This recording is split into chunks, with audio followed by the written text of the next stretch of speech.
جو اسٹوڈنٹس ہیں وہاں پہ جو پروٹیسٹ کر رہے ہیں, جو اپنے حقوق کے لیے بول رہے ہیں, ان کے اوپر جو ہے دباؤ ڈالا جا رہا ہے, انہیں مارا بھی جا رہا ہے, ان کے اوپر تشدد بھی کیا جا رہا ہے. بے شک زندہ ہے, اب وہ سانس لے رہا ہے, لیکن میرے خیال میں اس سے آپ نے اس کے جینے کا حق چھین لیا, آپ نے اس سے اس کی عزت چھین لی ہے. بھائی جب 9 مئی کے واقعات ہوئے تھے تو آپ تو گلیوں میں اور کہاں سے جا کے لوگوں کو اٹھا کے لا رہے تھے, تب آپ کو پتہ کون دے رہا تھا؟ میرے خیال میں نام پتہ ہونا ضروری نہیں ہے, اپنے حقوق پتہ ہونا بہت ضروری ہے. بسم اللہ الرحمن الرحیم, کروڑوں درود و سلام اس پاک ذات پر جو وجہ وجود کائنات ہے.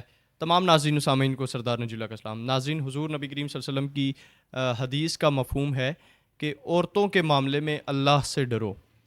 آپ سب کے علم میں ہے کہ Lahore Punjab group of college کے ایک کیمپس میں ایک افسوسناک واقعہ پیش آیا ہے, جو ایک اس طرح کا واقعہ گزشتہ کچھ عرصے میں انڈیا میں پیش آیا تھا, یا اس طرح کے جو ممالک ہیں جہاں پر اسلام کا بول بالا نہیں ہے یا اسلامی جو روایات ہیں ان کو برقرار نہیں رکھا گیا, وہاں پر اس طرح کے حیوانوں والے جو بیہیویئرز ہیں وہ دیکھنے میں ملتے ہیں. لیکن میرے خیال میں اب آفیشیلی پاکستان بھی ایک حیوانوں کا یا بھیڑیوں کا, جو جنسی بھیڑیے ہیں, ان کا ایک معاشرہ بن چکا ہے, کیونکہ یہاں پر بھی ان کی سرپرستی بھی کی جا رہی ہے. جیسے ابھی آپ دیکھ رہے ہیں کہ اس معاملے کو دبانے کی انتظامیہ کی طرف سے یا پولیس کی طرف سے بھرپور کوشش کی جا رہی ہے. ابھی تک حقائق اس طرح سے سامنے نہیں آ سکے جب تک شفاف انکوائری نہیں ہوتی, شفاف تحقیقات نہیں ہوتی. جب انویسٹیگیشن ہوگی اس معاملے کی شفاف طریقے سے, ٹرانسپیرنٹلی, تو پھر کافی سارے حقائق سامنے آئیں گے, اور پھر جو مجرمین ہیں وہ انہیں کٹہرے میں جب لایا جائے گا اور انہیں سزا دی جائے گی, تو اس کے بعد پاکستان میں اس طرح کے جو کیسز ہیں وہ بند ہوں گے. آپ دیکھیں کہ بہاولپور یونیورسٹی میں اس طرح کا ایک واقعہ پیش آیا تھا. اس کے جو ملزمان تھے یا مجرمان تھے, ان کے خلاف میڈیا نے اس طرح سے آواز نہیں اٹھائی, ان کے خلاف اس طرح سے کوئی کیمپین نہیں چلائی گئی, اور انہیں جب سیف ہینڈ ایک دیا گیا تو اس کے بعد ہم نے لاہور میں یہ واقعہ دیکھا. اور جب یہاں پہ بھی اسی طرح سے سیفٹی ملے گی ان ملزموں کو یا ان مجرموں کو, تو پھر آہستہ آہستہ یہ واقعات بڑھتے بڑھتے ہماری اپنی جو گھر کی بہنیں بیٹیاں ہیں, جو مائیں ہیں ہماری, یہاں تک بات پہنچ جائے گی. تو یہی وقت ہے آپ لوگ اپنے لیے آواز اٹھائیں. اگر آپ گھر بیٹھے ہوئے ہیں, آپ وہاں نہیں پہنچ سکتے احتجاج میں, تو آپ سوشل میڈیا پہ کیمپین چلائیں ضرور. اس کی جب تک شفاف تحقیقات نہیں کی جاتی یا جب تک کوئی کلیئر رپورٹ ثبوتوں کے ساتھ آپ لوگوں کو نہیں دی جاتی, تب تک آپ لوگوں نے ان کے جھانسے میں نہیں آنا. میں آپ کے سامنے کچھ فیکٹس رکھوں گا جس سے آپ کو یہ پتہ چلے گا کہ یہاں پر کیا گیم کی جا رہی ہے. سب سے پہلے تو جو ابھی تک فگرز آئے ہیں وہ یہ ہیں کہ 24 طلباء جبکہ 4 پولیس اہلکار ان 2-3 دنوں کے اس احتجاج میں, اس پروٹیسٹ میں زخمی ہو چکے ہیں. ناظرین, اگر تو یہ ریپ کیس نہیں تھا, جس طرح سے اب سوشل میڈیا پہ ایک دم سے یہ واویلا مچایا جا رہا ہے کہ بھئی یہ کوئی ریپ کیس نہیں ہے, اور مختلف ٹی وی چینلز کے اوپر چونکہ ہمیں پتہ چلا ہے کہ کوئی ڈائریکٹر ہیں وہاں کے یا کوئی ایسی شخصیت ہیں جن کا تعلق کسی کوئی میڈیا چینل کے شاید وہ مالک بھی ہیں, تو اس وجہ سے وہ کوئی میڈیا پہ کیمپین بھی چلائی جا رہی ہے, اور پولیس کے اوپر بھی کافی پریشر ڈالا ہوا ہے کہ بھئی اس طرح کا کوئی واقعہ پیش نہیں آیا اور اسے بچانا ہے. ایک سیکیورٹی گارڈ کو بچانے کی خاطر اتنا بڑا فیصلہ کوئی بھی ادارہ نہیں لے سکتا. اس کے پیچھے ضرور کوئی بڑی شخصیت ہے, اور جب اس معاملے کی شفاف تحقیقات ہوں گی, جب انکوائری ہوگی ٹرانسپیرنٹلی, تو وہ شخصیات بڑی بڑی سامنے آ جائیں گی کھل کے. تو پھر ظاہر ہے ان کا مستقبل بھی تباہ ہونا ہے اور ان کی عزت پہ بھی بات آنی ہے, کیونکہ عزت تو صرف ان لوگوں کی ہے, غریب کی بیٹی کی یا کسی بھی غریب شخص کی عزت یا ضمیر تو ان کے سامنے ہے ہی نہیں. تو اس وجہ سے اس بڑی شخصیت کو بچانے کے لیے یہ سب کیا جا رہا ہے. ناظرین, پورے پاکستان میں اس وقت پنجاب کالج صرف اور صرف بہت زیادہ بدنام بھی ہے. اس حوالے سے آپ دیکھیں کہ پنجاب کالج میں بجائے کوئی اسلامک پروگرامز کے یا سیرت کے اوپر پروگرامز کرانے کے, آپ دیکھتے ہیں کہ یہاں پر سنگرز کو بلایا جاتا ہے, یہاں پر ڈانس پارٹیز کی جاتی ہیں. سب سے زیادہ یہ پنجاب کالج میں ہی یہاں سے سٹارٹ ہوئے, اور پھر آہستہ آہستہ پھیلتے یہ دیگر کالجز بھی اب اس کے اوپر ہی عمل درآمد کرتے ہیں, جو کہ ایک افسوسناک بات ہے. لیکن کل سے آپ دیکھیں اے ایس پی ہیں لاہور کی شہر بانو نقوی صاحبہ, ڈی آئی جی صاحب ہیں, انہوں نے پریس کانفرنسز کی ہیں. اب دیکھیں آپ, اے ایس پی شہر بانو کے ساتھ 2 حضرات کھڑے ہیں, اور وہ ان سے بیان لیا جا رہا ہے کہ آپ انہیں سب سے پہلے تو یہ شو کرایا گیا کہ جی یہ ان کے اس بچی کے والد صاحب ہیں اور یہ اس بچی کے چچا ہیں, اور دونوں حضرات کے چہرے پہ ماسک لگائے گئے ہیں اور ان کے چہرے کو ڈھانپا بھی گیا ہے, اور انہوں نے یہ بات بتائی کہ جی بھائی ہماری تو بچی سیڑھیوں سے گری تھی. اگر ایک بچی گھر میں سیڑھیوں سے گری ہے اور وہ اس معاملے میں وہ فوت ہو گئی ہے یا کچھ بھی اس طرح کا معاملہ ہوا ہے. پھر میرے خیال میں جب اس کی کلاس میٹس ہیں یا جو اس کی ٹیچر ہیں یا جو اسکول انتظامیہ، کم از کم انہیں تو پتہ ہوتا ہے کہ بھائی ہماری فلاں اسٹوڈنٹ ہے وہ گھر میں گر گئی ہے، اس کا پاؤں فریکچر ہو گیا، اس کی ٹانگ فریکچر ہو گئی ہے، تو وہ جو ہے کہ نہیں آ سک رہی. تو ان کے پاس ایک مضبوط بیانیہ ہوگا جب یہ احتجاج شروع ہوگا. لیکن چونکہ کچھ نہ کچھ ہوا ہے کہ طلبہ اس قدر احتجاج کر رہے ہیں، اور اسپیشلی ہم دیکھ رہے ہیں فیمیل اسٹوڈنٹس اس کے اوپر بہت زیادہ واویلا مچا رہی ہیں. ظاہر ہے پنجاب کالج کے حالات ویسے ہی پورے پاکستان کو پتہ ہے کہ اس وقت کیا چل رہے ہیں، تو ضرور کوئی نہ کوئی ایسی بات ہے.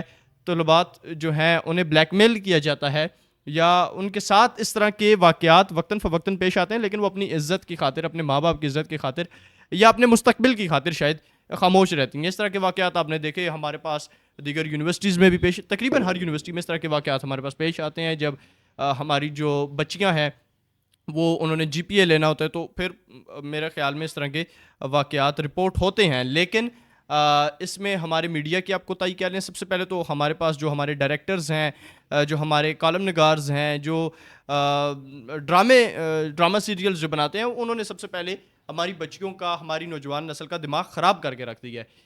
پھر اس کے بعد ہمارے پاس سب سے بڑا ہاتھ ہمارے انتظامیہ کا ہے، جو اس معاملے کے اوپر کبھی ایکشن انہوں نے اسٹرکٹلی لیا ہی نہیں ہے. ڈی آئی جی صاحب بات کرتے ہیں ان کی، تو وہ وہاں پہ پریس کانفرنس کر رہے ہیں اور کہتے ہیں جی بھائی میں گیا ہوں، میں نے بچوں سے بات کی ہے، اسٹوڈنٹ سے، اور میں نے انہیں کہا جی آپ کو اگر بچی کا نام پتہ ہے تو مجھے بتا دیں، اگر آپ کو بچی کا ایڈریس پتہ ہے تو مجھے بتا دیں، کیونکہ مجھے تو نہیں پتہ. آپ کے پاس اگر بچی کا کانٹیکٹ نمبر ہے تو مجھے دیں. اور بھائی جب 9 مئی کے واقعات ہوئے تھے تو آپ تو گلیوں میں اور کہاں کہاں سے جا کے لوگوں کو اٹھا کے لا رہے تھے، تب آپ کو پتے کون دے رہا تھا؟ اگر آپ کو بچی کا پتہ چاہیے تو آپ کو سب سے پہلے تو اسکول انتظامیہ دے سکتی ہے، اگر نہیں بھی دے سکتی تو ہر بندے کا ریکارڈ پولیس کے پاس، انتظامیہ کے پاس موجود ہے کہ اس شہر میں اتنے لوگ رہتے ہیں اور فلاں بندے کا یہ پورا ان کے پاس شجرہ نسب ہوتا ہے. تو احتجاج جب ہو رہا ہے اور آپ وہاں پہ بچوں سے جا کے پوچھیں بھائی آپ کا نام، تو میرے خیال میں جب یہاں پر خدا نہ خواستہ اللہ نہ کرے اس طرح کا واقعہ پیش آتا ہے تو پورے ہزارہ کے لوگ اگر نکل آتے ہیں تو آپ جا کے پوچھیں کسی بھی، وہ ایبٹ آباد سے کوئی آیا ہے، آپ اس سے پوچھیں بھائی ادھر کیا ہوا ہے، تو بھائی اس نے تو اپنے حقوق کے لیے وہ آواز اٹھانے آیا ہے نا، یا وہ اس بندے کے حق کے لیے بولنے آیا. وہ اسے نہیں پتا کہ وہ کون ہے، وہ اس کا مسلمان بھائی ہے، اس کی مسلمان بہن ہے. تو میرے خیال میں نام پتہ ہونا ضروری نہیں ہے، اپنے حقوق پتہ ہونا بہت ضروری ہے، جو اس وقت طلبہ کر رہے ہیں.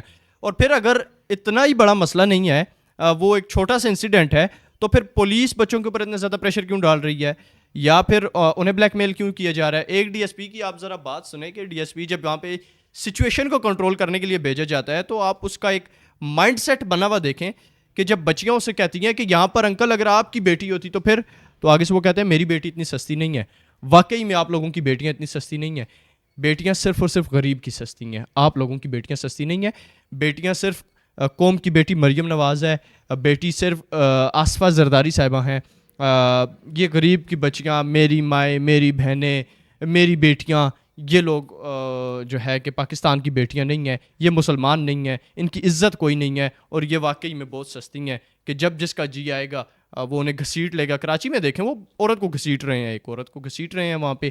آپ یہاں پہ دیکھیں ریپ کیس ہو رہا ہے اور اسے دبانے کی مسلسل کوشش کی جا رہی ہے. یار کسی طرح اس معاملے کو دبا لے. جو اے ایس پی صاحبہ بات یہ رکھ لیں کہ آپ دیکھیں جی ملک کی صورتحال کو مد نظر رکھیں، اور بھائی ملک کی صورتحال کو مد نظر رکھیں، لیکن ایک غریب جس نے اتنی مشکل سے اپنی بچی کو پالا پوسا ہے، اور ایک پرائیویٹ ادارے میں، کیا پتہ اس کا باپ کتنا غریب آدمی ہوگا، وہ کس طرح سے اپنے گھر کے اخراجات برداشت کر رہا ہوگا، لیکن اس نے اپنے مستقبل کی پلاننگ کی ہوئی ہے. اس نے سوچا ہوا بھی میری بچی پڑھے گی، وہ ڈاکٹر بن جائے گی، انجینئر بن جائے گی، اور پھر میرے مستقبل کا سہارا بھی بنے گی، اور میری بھی جو ایک خواہش ہے یا میری بچی کی جو خواہش ہے وہ بھی پوری ہو جائے گی، وہ ڈاکٹر انجینئر بن جائے گی.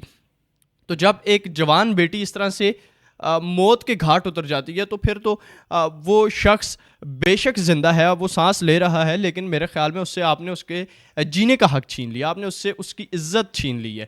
تو انتظامیہ کو اس وقت ون سائیڈڈ ہو کے انتظامیہ کبھی بھی نہیں چل سکتی. انتظامیہ ان مگرمچھوں کو کبھی بھی نہیں چھپا سکتی. آپ اس معاملے کو دبا سکتے ہیں، کل کو یہ معاملہ کسی دوسرے شہر میں ہوگا، آپ اسے بھی دبا سکتے ہیں، کسی تیسرے شہر میں اسے بھی. لیکن جب عوام اٹھ جائے گی، جب اسٹوڈنٹس کے پاس بہت بڑی پاور ہے، اسٹوڈنٹس اس چیز کو سمجھیں کہ آپ کے پاس ایک بہت بڑی پاور ہے اور آپ کو اس پاور کا استعمال اس وقت کرنا پڑے گا.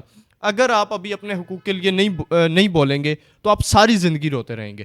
پھر یہ معاملہ آہستہ آہستہ بڑھتے بڑھتے، جیسے آپ دیکھیں انڈیا سے اور یہ دیگر ممالک سے آہستہ آہستہ پاکستان میں آیا. پاکستان سے آہستہ آہستہ پہلے یہ بڑی خاموشی کے ساتھ آپ یونیورسٹیز میں دیکھیں, آپ کالجز, پرائیویٹ کالجز میں دیکھیں, معاملہ آہستہ آہستہ چلا, لیکن میڈیا پہ کبھی بھی اس طرح سے نہیں آنے دیا گیا. کسی کو رشوت دے کے اس کا منہ بند کروا دیا جاتا تھا, کسی کے اوپر سیاسی دباؤ ڈال کے اس کا منہ بند کروا دیا جاتا تھا. اور اسی طرح سے اب انتظامیہ کی طرف سے میڈیا کے اوپر اور جو اسٹوڈنٹس ہیں وہاں پہ جو پروٹیسٹ کر رہے ہیں, جو اس اپنے حقوق کے لیے بول رہے ہیں, ان کے اوپر جو ہے دباؤ ڈالا جا رہا ہے, انہیں مارا بھی جا رہا ہے, ان کے اوپر تشدد بھی کیا جا رہا ہے, تاکہ وہ اس معاملے سے پیچھے ہٹ جائیں اور کسی طرح سے ان کے جو من پسند لوگ ہیں, جو انہیں شاید منتلیاں بھی دیتے ہوں گے, یا کیا پتہ ان کے کس طرح کے آپس میں مراسم ہیں کہ ان بھیڑیوں کو یہ بچا رہے ہیں. لیکن یہ آپ ہمیشہ انہیں نہیں بچا سکتے. آج آپ انہیں بچا سکتے ہیں, لیکن کل قیامت کے روز جب یہ بچی اٹھ کے یہ جو اس معاملے میں ملوث لوگ ہیں انہیں گریبان سے پکڑے گی, اس وقت تک جو ہے کہ آپ بھی نہیں بچیں گے, اور آپ کے جو ہینڈلرز ہیں وہ بھی نہیں بچیں گے, اور آپ یہاں پر کسی کو بچا بھی, آپ خود کو بھی وہاں پہ نہیں بچا سکیں گے. وہ عدالت بہت بڑی عدالت ہے, اور وہاں پہ صرف اور صرف انصاف ہوگا. تو کائنڈلی آپ لوگ جو آپ نے اپنے حلف لیا ہے اس کی پاسداری کریں, آپ اپنی ڈیوٹی پوری کریں. آپ اس غریب طبقے کے اوپر جس کے اوپر ظلم کرتے ہیں نا, آپ انہی کے پیسوں کے اوپر ٹیکس بھی تنخواہ بھی لے رہے ہیں, آپ انہی کے پیسوں کے اوپر عیاشیاں کرنے باہر دوروں پہ بھی جاتے ہیں. تو آپ لوگوں کو اس وقت غریب کے ساتھ کھڑا ہونا پڑے گا. اس واقعے کی شفاف تحقیقات مریم نواز صاحبہ کو اس کے اوپر نوٹس لینا چاہیے, اور شفاف جو ہے انکوائری اس کے اوپر کمیشن بنائیں اور شفاف انکوائری کروائیں اس کی. اور جو ملزمان ہیں, جو مجرمان ہیں, یقیناً وہ ہیں. بے شک میڈیا جتنا جھوٹ بول لے, بے شک پولیس انتظامیہ جتنا جھوٹ بول لے, بے شک کالج کی انتظامیہ جتنا جھوٹ بول لے, لیکن اس معاملے میں ضرور کوئی نہ کوئی ملوث ہے, اور یہ پوری کی پوری دال کالی ہے. اس معاملے کو بہت الگ رنگ دیا جا رہا ہے, اس معاملے کو ایک دوسری طرف اس کا رخ موڑا جا رہا ہے, لیکن جیسے انتظامیہ کہہ رہی ہے ویسا بالکل کچھ نہیں ہے. سب کچھ اس کے متضاد ہے. انہوں نے ایک سیکیورٹی گارڈ کو سامنے رکھ کے کوئی بہت بڑی شخصیات کو بچانے کی کوشش کی ہے, لیکن وہ ہمیشہ کے لیے کبھی بھی نہیں چھپ سکتی. کبھی نہ کبھی وہ سامنے ضرور آ جائیں گی. میری مریم نواز صاحبہ سے گزارش ہے کہ اگر وہ آپ کے چہیتے نہیں ہیں تو پھر آپ ان کو سڑکوں پر لا کر جو ہے کہ عبرت کا نشان بنائیں, تاکہ دوبارہ پاکستان میں یا کسی بھی مسلم ملک میں اس طرح کا واقعہ رپورٹ نہ ہو, اور ہماری جو غریب کی بچیاں ہیں وہ عزت کے ساتھ اپنا روزگار بھی حاصل کر سکیں, اپنی تعلیم بھی حاصل کر سکیں. اس حوالے سے جیسے کوئی نئی اپڈیٹ آتی ہے تو میں انشاءاللہ ضرور آپ لوگوں سے شیئر کروں گا. تب تک کے لیے اپنا خیال رکھیے گا. اللہ حافظ.